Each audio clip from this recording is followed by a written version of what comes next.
Bienvenidos, yo soy la doctora María del Rocío Hernández Morales. Mi especialidad es inmunología clínica y alergia y el día de hoy también nos acompaña la doctora Diana Vilar y les vamos a platicar acerca de las vacunas en el paciente inmunocomprometido.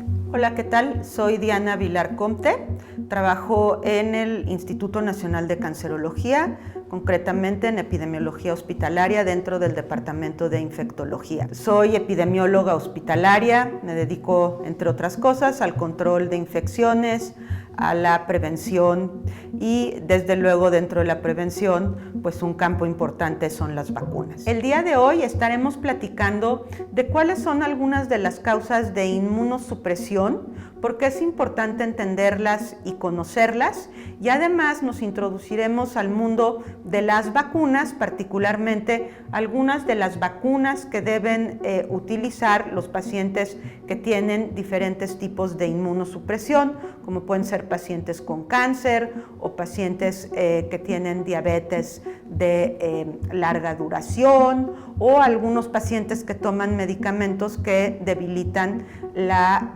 inmunidad. Doctora, yo le preguntaría, pues, ¿por qué es importante saber algo del sistema inmunológico y cómo funciona? ¿Qué es el sistema inmunológico? Bueno, pues la inmunidad es un sistema que es un gran sitio para mantener el equilibrio y eso nos mantiene libres de enfermedad, pero mantiene este equilibrio entre la salud y entre la enfermedad. En nuestro entorno existe una gran variedad de agentes infecciosos, llámense virus, bacterias, parásitos, y todos ellos pueden provocarnos enfermedades. Si se multiplicaran de una forma exagerada y sin control, pues podrían causarnos inclusive riesgo para nuestra vida.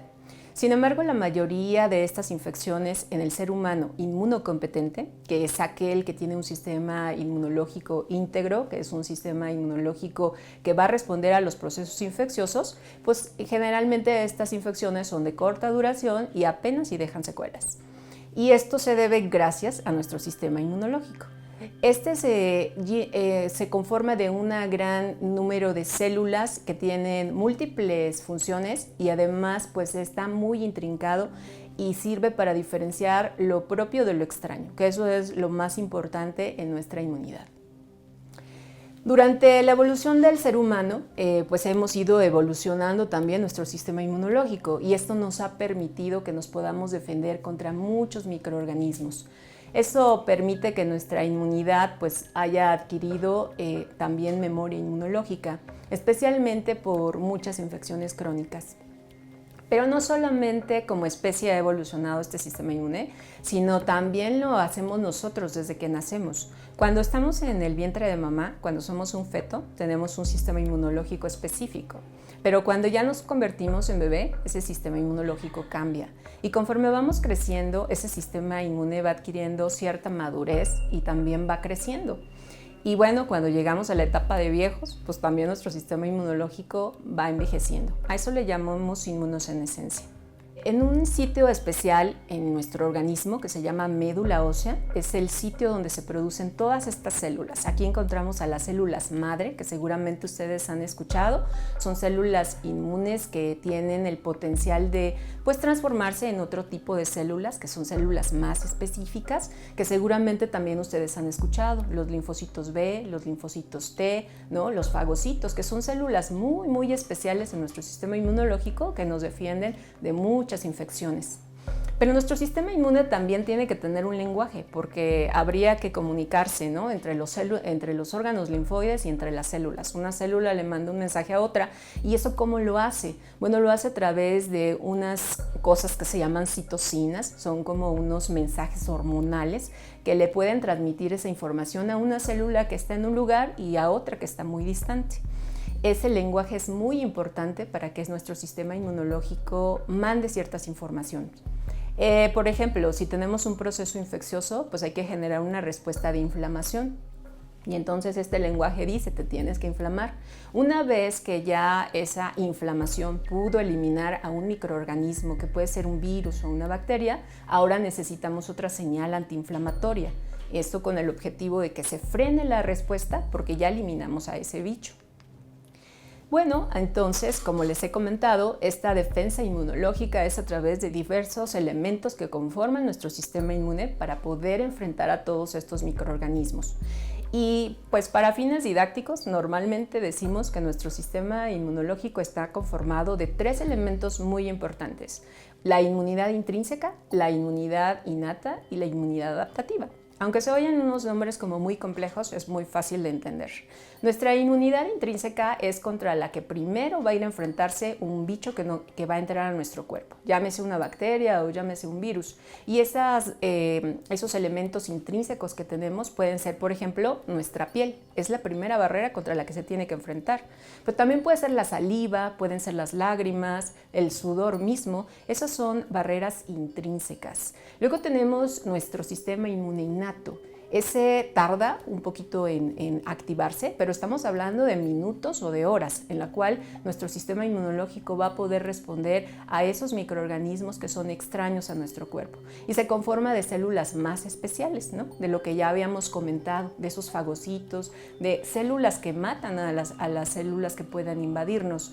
Y precisamente este sistema inmunológico es muy importante porque aquí es donde tenemos los policías que están alertas de poder encontrar cualquier bicho que nos pueda causar una lesión o algún daño a nuestro cuerpo y poder ser enfrentado por un sistema inmune mucho más especializado.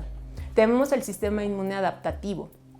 Este sistema es súper especial. Yo les digo que son los superpolicías especializados porque precisamente es donde se encuentran las células que van a poder dejar memoria, que van a generar anticuerpos. Seguramente ahora con la época de COVID, seguramente ustedes han estado escuchando que hay anticuerpos que son protectores contra la enfermedad. Pues bueno, esos son unos ejemplos, porque en general pues podemos producir anticuerpos contra cualquier microorganismo que pudiera enfrentarse con nuestras defensas. Y por eso es tan importante este sistema inmune adaptativo, porque nos deja una memoria para cuando venga otra vez ese bicho, pues ya tenemos anticuerpos suficientes para poder eliminarlo. Aunque tiene un poco más pues se tarda un poco más en hacer efecto, que estamos hablando de días o semanas. De todas formas, es un sistema inmunológico que es el más potente, el más específico y que va a poder con esto eliminar cualquier bicho que pudiera entrar a nuestro cuerpo. Doctora, no sé, yo a veces veo que es muy difícil entender qué es estar inmunocomprometido o inmunosuprimido, y pues veíamos que dentro de la inmunosupresión pues hay diferentes grados, diferentes tipos de la inmunidad que se debilita. Pensando que la inmunidad está debilitada, ¿cómo afecta esto la capacidad del cuerpo de las personas inmunocomprometidas para combatir las diferentes infecciones? La inmunocompetencia es un estado en el cual el individuo, el ser humano, estamos pues propiamente adecuados para enfrentarnos a procesos infecciosos. Y esta inmunocompetencia se da porque hay interacción entre órganos específicos y entre células específicas. Entonces, todo esto que les he platicado es para explicarles a grandes rasgos de qué se trata nuestro sistema inmunológico y que como seres humanos podemos enfrentarnos a muchos microorganismos. Sin embargo, hay un grupo de pacientes que probablemente no puedan enfrentarse de esta forma a muchas infecciones, y a estos pacientes es a los que les llamamos que padecen una deficiencia de su sistema inmunológico, es decir, tienen una inmunodeficiencia. Las deficiencias del sistema inmunológico pueden ser, pues desde que nacemos, podemos nacer ya con un defecto, ¿no? Que pues conforme pasa el tiempo nunca lo vamos a poder resolver y probablemente nos va a afectar desde los primeros años de vida. A eso le llamamos inmunodeficiencias primarias. Pero tenemos otros defectos que se presentan después, es decir, nacemos con un sistema inmunológico que está apto para defendernos de cualquier proceso infeccioso que pudiera atacarnos. Sin embargo, por algo que pasa, algo que nos da, algo que nos ataca, ese sistema inmunológico pierde esa potencia. Y eso es a lo que le llamamos inmunodeficiencia secundaria, causada por un gran número de situaciones. Doctora, hemos revisado que hay algunas inmunodeficiencias que son primarias, que son causadas por enfermedades propias del cuerpo, Pero también hay algunas otras como las inmunodeficiencias secundarias. ¿Qué son y cuáles son algunas condiciones o factores que pueden generar estas inmunodeficiencias conocidas como secundarias? ¿Qué factores pueden ser los que pueden causar esta inmunodeficiencia secundaria? Pues pueden ser propiamente infecciosos. Seguramente ustedes han escuchado que hay pacientes que tienen VIH. Ese es un virus que infecta a los pacientes y les genera una deficiencia de su sistema inmunológico. Es una deficiencia que adquirieron. Otro tipo de deficiencias secundarias son los fármacos. Hay medicamentos que tomamos que hacen que se bajen nuestras defensas. Nuestro sistema inmunológico también pierde potencia. Enfermedades metabólicas como la diabetes. Seguramente también han escuchado que los pacientes que tienen diabetes tienen más riesgo de obtener infecciones. Y otras condiciones como pueden ser ambientales, ¿no? Un paciente que puede estar sometido a muchas radiaciones, pues también lo hace mucho más susceptible a que se pueda infectar. Bueno, y otra de las inmunodeficiencias secundarias muy importantes, pues es el cáncer. Como bien saben, el cáncer es un proceso inflamatorio crónico, es una enfermedad multisistémica y esta inflamación pues, puede ser el origen de una tumoración o bien la tumoración puede ser el origen de un proceso inflamatorio. Esto es importante recalcarlo, ¿por qué? Porque este proceso inflamatorio puede generar alteraciones en el sistema inmunológico. Y bueno, pues si esto sucede, ya de por sí nuestro sistema inmunológico tiene que estar atacando a las células cancerosas. Entonces esto se perpetúa y genera que ese sistema inmune se puede cansar y ya no sea tan eficiente para defender contra procesos infecciosos. Se dice que el paciente con cáncer es un paciente que está inmunosuprimido por el propio cáncer, pero también hay una realidad que es muchos de los tratamientos que se utilizan para el cáncer, como la misma quimioterapia, pueden debilitar el sistema inmunológico de estos pacientes. ¿Cuáles son los principales factores que afectan al sistema inmunológico en el paciente con cáncer? La enfermedad de por sí puede afectar a ese lugar o ese sitio que les comentaba. Es el sitio donde se generan todas las células importantes para la defensa del sistema inmunológico, que se llama médula ósea. Pero también puede ser que el tratamiento que reciben los pacientes con cáncer también puedan afectar a este órgano tan importante que es la médula ósea. Por lo tanto, aquí tendríamos dos factores bien importantes que pueden afectar al sistema inmunológico de los pacientes. Uno, el tumor o el cáncer mismo, y el otro, los medicamentos. Las alteraciones que puede presentarse las alteraciones inmunológicas en este tipo de pacientes son diversas. En esta tabla les muestro algunas. Sé que es un poco difícil poder entenderlas, pero solo quería que vieran que son muchos los órganos o las células que se pueden ver alteradas. Desde todas las células progenitoras, que son las células mamá de las células que van a actuar para poder defendernos, hasta como las células efectoras propiamente. Entonces, podemos darnos cuenta que todas estas alteraciones en el sistema inmunológico de los pacientes que padecen cáncer, pues van a ser las responsables de que puedan infectarse. Les comentaba también que el tratamiento del paciente con cáncer, que es la quimioterapia, puede tener una actuación también sobre nuestro sistema inmune. Y esos efectos secundarios que se observan en los pacientes, por una parte nos ayudan a eliminar a las células cancerosas, pero por otra parte también van a actuar sobre otras células importantes. Por ejemplo, sobre los glóbulos blancos, sobre los glóbulos rojos, sobre las plaquetas. Y entonces estos pacientes tienen más riesgo de tener hemorragias, de tener anemia, pero importantemente padecer infecciones. Otro de los tratamientos que reciben los pacientes con cáncer es la radioterapia. Y la radioterapia también tiene de alguna forma influye sobre el sistema inmunológico, porque aunque nos ayuda para mejorar al paciente con cáncer, pues también hace un estímulo sobre las células de nuestro sistema inmunológico que no le permiten a este sistema inmunológico poder defenderse contra muchos procesos infecciosos. Por lo tanto, tanto la quimioterapia como la radioterapia son tratamientos que recibe el paciente, que los requiere y que son necesarios, pero que también van a actuar sobre su sistema inmune. Bueno, hay muchas enfermedades crónico-degenerativas. Un buen ejemplo es la diabetes, en donde se habla que estas condiciones, ciertos trastornos metabólicos, la enfermedad en sí puede debilitar al sistema inmunológico. También sabemos de algunas otras enfermedades crónico-degenerativas. Tal vez una de las más estudiadas es la diabetes. ¿Qué impacto tiene una enfermedad como esta en el sistema inmune y por qué se consideran potencialmente pacientes inmunosuprimidos? Existen muchísimas alteraciones en los pacientes con diabetes que tienen que ver con su sistema inmune alterado y se habla de que pues, las células tienden a ser defectuosas. Se dice que cuando hay un proceso infeccioso las células no alcanzan a llegar al sitio de la infección.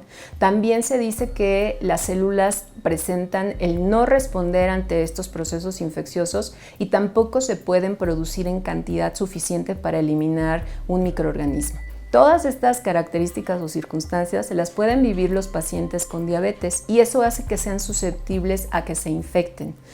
Pero la buena noticia en estos pacientes es que si mantienen un control de su diabetes, su sistema inmune también va a tener una función correcta. Así que bueno, pues ya en todo esto que les he estado explicando, pues los pacientes que padecen una deficiencia de su sistema inmune, en este caso que estuvimos hablando de estas deficiencias secundarias, tanto del cáncer como la diabetes, pues es muy importante que se mantengan bajo control. Y bueno, una de las mejores formas para tratar de protegernos y de tratar de disminuir esta deficiencia que tenemos de nuestro sistema inmune es a través de las vacunas. Así que lo más importante sería prevenir que adquiriéramos un proceso infeccioso. Sabiendo que nuestro sistema inmune es débil, que no es suficiente, pues lo mejor es no adquirir la infección. Y entonces es que las vacunas realmente son una de las mejores opciones que tenemos para tratar de que estos pacientes no se infecten. Bueno, ahora que ya hemos hablado acerca de cuál es la inmunidad en el paciente inmunocomprometido, vamos a platicar ahora con la doctora Vilar qué es la vacunación y cómo es que funciona la vacuna. Son preparaciones farmacéuticas que contienen microorganismos o algunos de sus componentes que al ser administrados en el cuerpo estimulan al sistema inmune de las personas para generar una reacción de defensa contra ese microorganismo en cuestión, generando una memoria inmunológica. Dos conceptos importantes. Las vacunas se administran de forma intencionada y controlada a una persona en riesgo. Y algo también muy relevante de decir es que cada vacuna protege de forma específica contra una sola enfermedad en particular. No es que, si yo me vacuno de COVID esté protegida contra influenza o viceversa, son específicas. Aquí pueden ver que hay diferentes tipos de vacunas, por ejemplo, estas que son de las más novedosas, estas que contienen algo del RNA mensajero o las que tienen el germen completo pero está atenuadas, las inactivadas, componentes, subunidades, etc. Ahora, rápidamente, y no pretendo que lean todo este esquema, es hablar un poco de la historia de la vacunación, porque creo que esto nos permite entender mucho dónde estamos hoy y por qué las vacunas han sido tan importantes a lo largo de la historia. Solamente decirles que hoy por hoy se dice que probablemente una de las razones por las que nuestra esperanza de vida ha crecido tanto es, además de la salud pública, la potabilización del agua, seguramente las vacunas son uno de los elementos más importantes para haber aumentado la esperanza de vida de las personas al nacimiento. La vacunación no es algo tampoco tan nuevo. Se sabe que en Oriente Lejano, particularmente los chinos, 200 años antes de Cristo, utilizaban las costras secas de la variola, que es como una forma poco agresiva de la viruela y que ocurre en las vacas concretamente, para inmunizar a algunas personas. O sea, tomaban ese líquido y lo transferían en el brazo a otras personas, puesto que sabían que podía atenuar la viruela que era tan temida. Sin embargo, también existen algunos registros en donde decían que en este proceso podían morir hasta el 1 al 3% de las personas. Muchos años después, y a quien se le considera el padre de la vacunación, el doctor Edward Jenner en Inglaterra, esto genera lo que es la primera vacuna contra la viruela, otra vez de lo que era el líquido de esas vesículas en el ganado vacuno. Y lo que él observaba es que aquellas personas que ordeñaban a las vacas tenían formas menos graves de la viruela. Entonces vacunó a un niño que era el hijo del jardinero. Esto hoy no sería una práctica aceptada. Sin embargo, con esto se inicia lo que se conoce como la inmunización y se reconoce que es una forma de atenuar la viruela. Louis Pasteur en Francia crea la primera vacuna contra la rabia, que es exitosa, tanto en humanos como en perros. Era una vacuna completa que tenía muchísimas reacciones, pero a partir de ese momento se amplifica todo lo que es la posibilidad de tener vacunas para diferentes enfermedades. Y un parteaguas importantísimo en pleno siglo XX fue la de Johannes Salk y después la de Sabin, con lo que es la vacunación contra la polio, que azotaba centenares de miles de niños y algunos de ellos morían con parálisis, y en el año del 54 se aplican el primero 1,5 millones de dosis contra la polio, cambiando la historia de enormes cantidades de personas en el mundo. Otro parteaguas importante ya en segunda mitad del siglo XX es la vacuna contra el sarampión, que también causaba una cantidad inmensa de infecciones y algunas consecuencias importantes. Inclusive en el año 1980 se declaran algunas regiones libres de sarampión. Desafortunadamente esto ha visto un pequeño incremento en los últimos años, porque han disminuido las coberturas contra esta enfermedad. Sin embargo, este es otro gran éxito de la vacunación. Más o menos en esas fechas se declara erradicada, es la única infección que se ha considerado erradicada del mundo, la erradicación de la viruela en el año de 1980, y a partir de ese momento se introducen nuevas tecnologías, pero 2020 pues es el año que cambió la ciencia y que para muchos cambió la vida.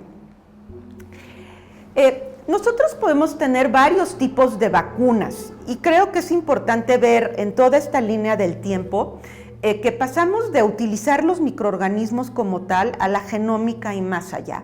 Si hay algo que ha sido apasionante, al menos para mí y para muchas personas, es el desarrollo de las vacunas a partir del 2020. Así, haciendo un poco de recapitulación de las diferentes vacunas que nosotros tenemos, básicamente podemos hablar hoy de 4 grandes tipos, y vienen otras en camino. Las vacunas vivas atenuadas. Estas se usan, o sea, ¿qué es lo que sucede? Se usa una forma debilitada del germen o atenuada del germen que potencialmente puede causar la enfermedad. Por sus características suelen ser muy efectivas, son muy sensibles al calor y esto a veces en algunos contextos puede hacer difícil su distribución. Y un punto importante para ustedes es que en general pueden ser no aptas para el paciente inmunosuprimido, porque como su nombre lo dice, son vacunas que están atenuadas. Algunos ejemplos de estas: la vacuna del sarampión, la vacuna de las paperas, rubeola, la de la tuberculosis, por ejemplo.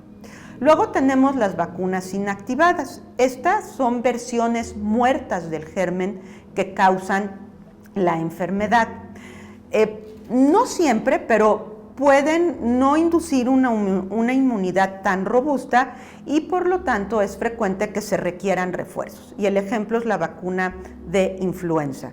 Y una de las razones por las que requerimos refuerzos, o una vacunación anual. Es una que es un virus que muta mucho y otra es que no es una inmunidad muy duradera. Pensando otra vez en nuestra línea del tiempo, pues poco a poco aprendimos a hacer otras vacunas, como pueden ser las de polisacáridos o subunidades recombinantes o combinadas, y estas lo que hacen es utilizar partes específicas del germen. Suelen generar una muy buena respuesta inmunitaria que va dirigida a partes claves del germen y pueden usarse en general en todas las personas, incluyendo las personas embarazadas, los inmunosuprimidos, etc. Y dependiendo de la enfermedad, dependiendo del germen, pueden mantener protección continua o necesitarse refuerzos. Y aquí tenemos ejemplos como hepatitis B, virus de papiloma humano, neumococo, la vacuna contra herpes zóster. Y luego tenemos un grupo pequeño de vacunas por ejemplo a base de toxoides, que aquí lo que es interesante es que utilizan una toxina fabricada a partir del germen que causa una enfermedad, o sea, van dirigida contra lo que causa la enfermedad, como puede ser la toxina, no en sí contra todo el germen. Estos crean una inmunidad a la parte de este germen que produce la enfermedad, toxina en este caso, y suelen requerir de refuerzos. Y aquí el mejor ejemplo es la de la difteria y el tétanos. Creo que esto habla por sí solo, pero, o sea, si hay algo que ha tenido grandes beneficios a la población, son justamente las vacunas. Doctora Vilar, pues mucho se habla acerca de la seguridad de las vacunas, mucho se habla de las controversias que hay con la vacunación entre los mismos pacientes. ¿Usted podría hablarnos acerca de los mitos y la seguridad de estas vacunas? Algo que me parece que es relevante decir es que las vacunas son seguras, y esto es solamente que ustedes entiendan qué es lo que pasa en las líneas de generación de vacunas. Pues empieza con una idea, diseño, tiene que pasarse por estudios de laboratorio, primero puede ser en células, en tejidos, unos pocos animales, para ver que sea factible, calidad. Llega a animales donde primero tenemos que saber qué tan seguras son, qué tan eficaces son, y así vamos corriendo hasta que puede llegar a población abierta y vigilancia. En el esquema tradicional, esto tardaba alrededor de 10 años.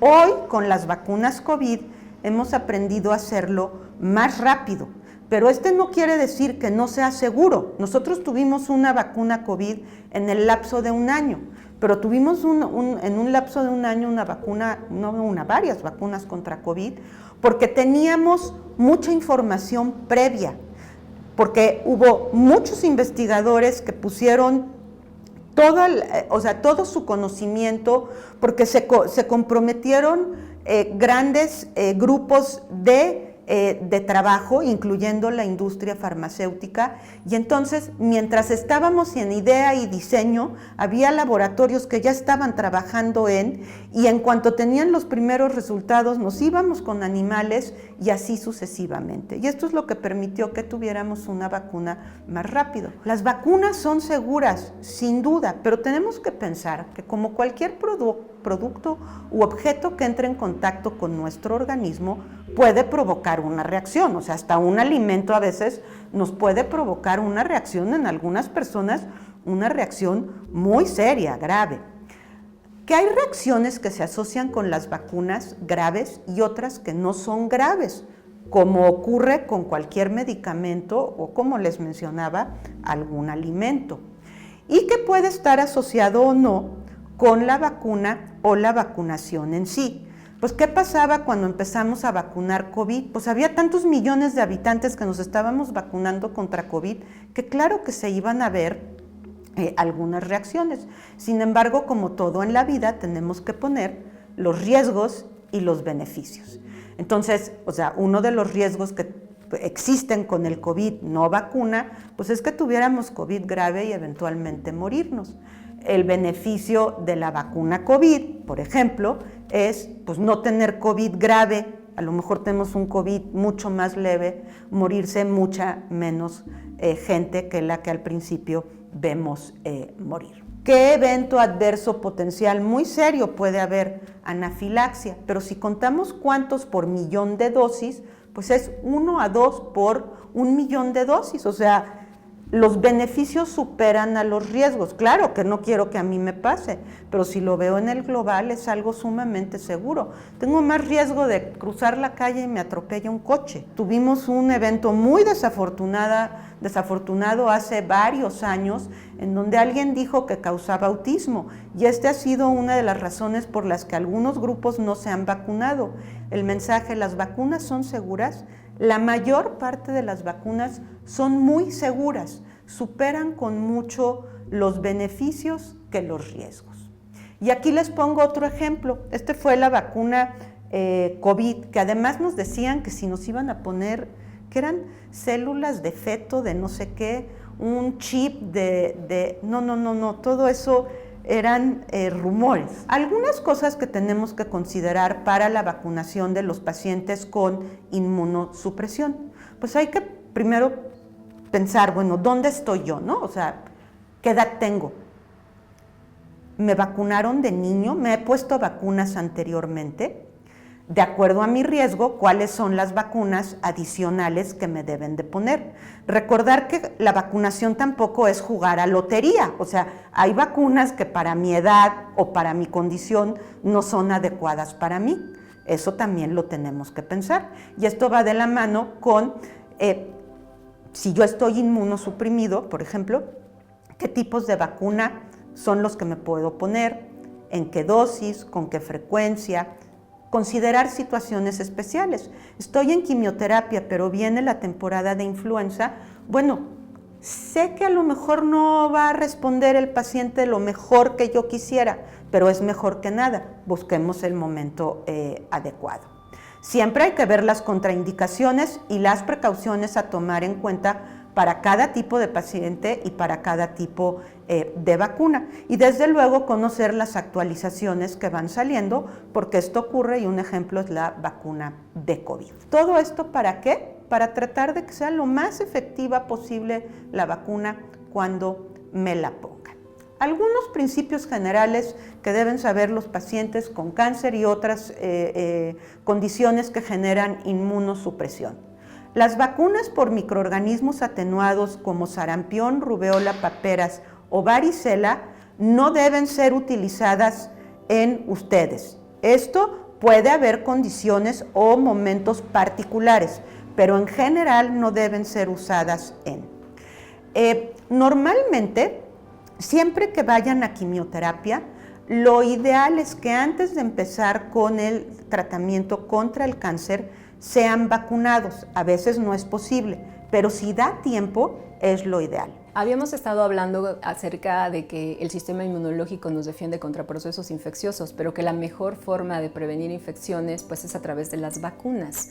Pero, doctora Vilar, ¿podría decirnos cuáles son las enfermedades prevenibles por vacunación que a nuestros pacientes con cáncer les serían los más útiles? Los pacientes con cáncer se deben de vacunar, sí, y estas son las vacunas que considero y que la asociación, al menos la Asociación Americana de Oncología, recomienda. Influenza, cualquier paciente con cáncer, y hay que ponerla anualmente. Más o menos cuando, el otoño.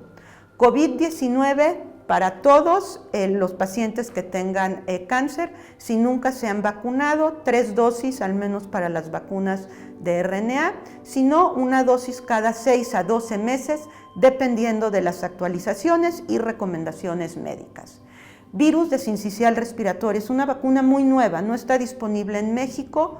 Está indicada para todas las personas arriba de 60 años y posiblemente en los pacientes con cáncer e inmunosupresión, conforme tengamos más datos y se discuta con los pacientes, será una vacuna que será incluida también. La tosferina, difteria, tétanos acelular o la tosferina, tétanos difteria, que es el TD. También se tiene que aplicar, se recomienda poner la de tosferina, difteria, tétanos acelular y cada 10 años un refuerzo solo de la TD. Hepatitis B recombinante hasta los 60 años, se pueden considerar factores de riesgo, utilizar las 3 dosis. La de herpes zóster, vacuna muy interesante, también 2 dosis separadas al menos de 4 semanas, neumococo conjugadas, y aquí depende nosotros tenemos la 13 valente, ya también viene en camino para poderla adquirir la 15 valente. Estas tienen que ponerse primero la conjugada y después de al menos 8 semanas poner otra, que es la de polisacáridos, y la del virus del papiloma humano. También es recomendable discutirlo por caso. Se recomiendan 3 dosis, 0,1 y 2 a 6 meses, y en muchas circunstancias hoy por hoy está también aceptado poner 2 dosis. Doctora Vilar, ¿podría decirnos cuáles son pues todas esas medidas para tratar de proteger a nuestros pacientes con cáncer y que también pueden llevarlas a cabo los familiares? Como paciente, ¿qué me toca hacer? 1, los pacientes con cáncer deben estar vacunados con los biológicos correspondientes a su condición y edad. Todas las vacunas en este grupo de inactivadas, como las de RNA conjugadas, proteínas recombinantes, son seguras. Pero acordarnos que también, dependiendo de nuestras actividades profesionales, grado de inmunosupresión o geografía, podemos necesitar vacunas particulares. Que en los pacientes inmunosuprimidos las respuestas pueden ser subóptimas, pero las vacunas nos protegen de las formas más graves, como lo que hablábamos de influenza y COVID, y que al paciente con cáncer o inmunosuprimido no siempre responder igual, es importantísimo que sus familiares y las personas en su entorno cercano también estén vacunados, porque generan un escudo protector. Y en este cartel que ven del lado derecho es un buen ejemplo. Juan es como pato en amarillo que habla, él está inmunosuprimido y no puede recibir algunas vacunas, pero gracias a que papá, mamá, mis hermanos, etcétera, están vacunados y todos, lo protegen. Y entonces es esto, al vacunarnos todos, protegemos a los inmunosuprimidos.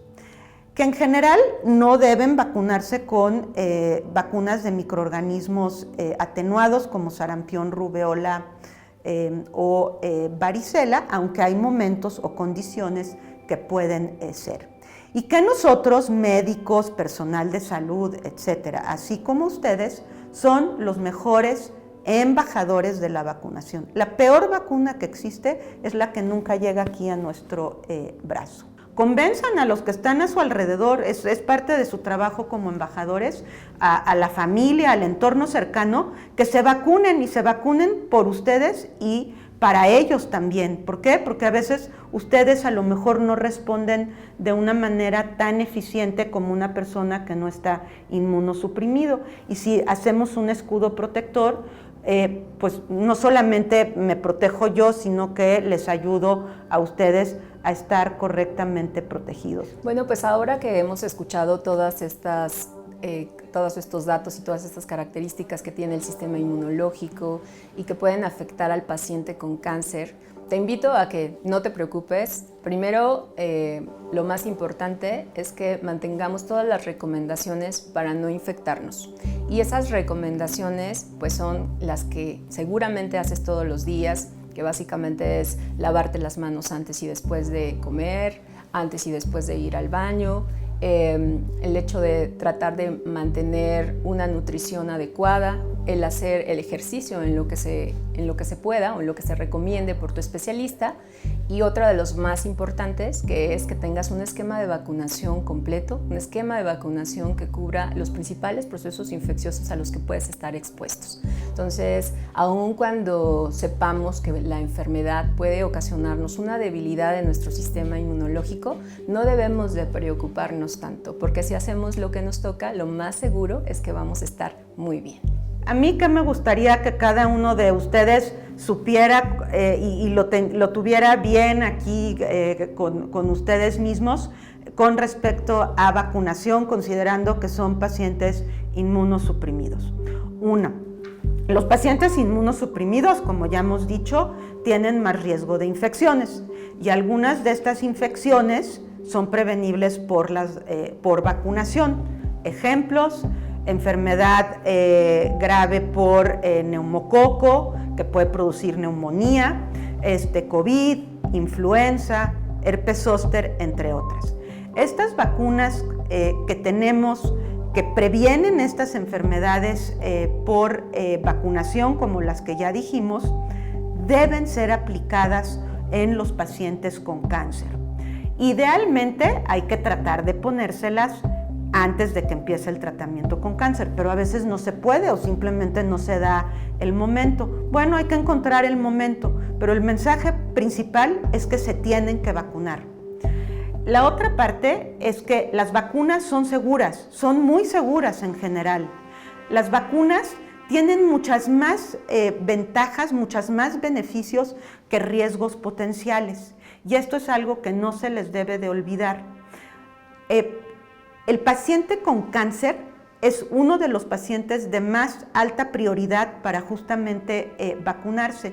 Entonces, platiquen con el oncólogo, platiquen con las asociaciones para los propios pacientes, platiquen con médicos que se dedican a vacunación, infectólogos, control de infecciones, etcétera, para que les ayuden en la toma de decisiones. Y creo que en la vacunación hay que creer en la ciencia. Yo creo en la ciencia, creo en las vacunas, y no tienen que tener miedo a ponerse las vacunas que nos corresponden por edad, por condición. Las vacunas salvan vidas.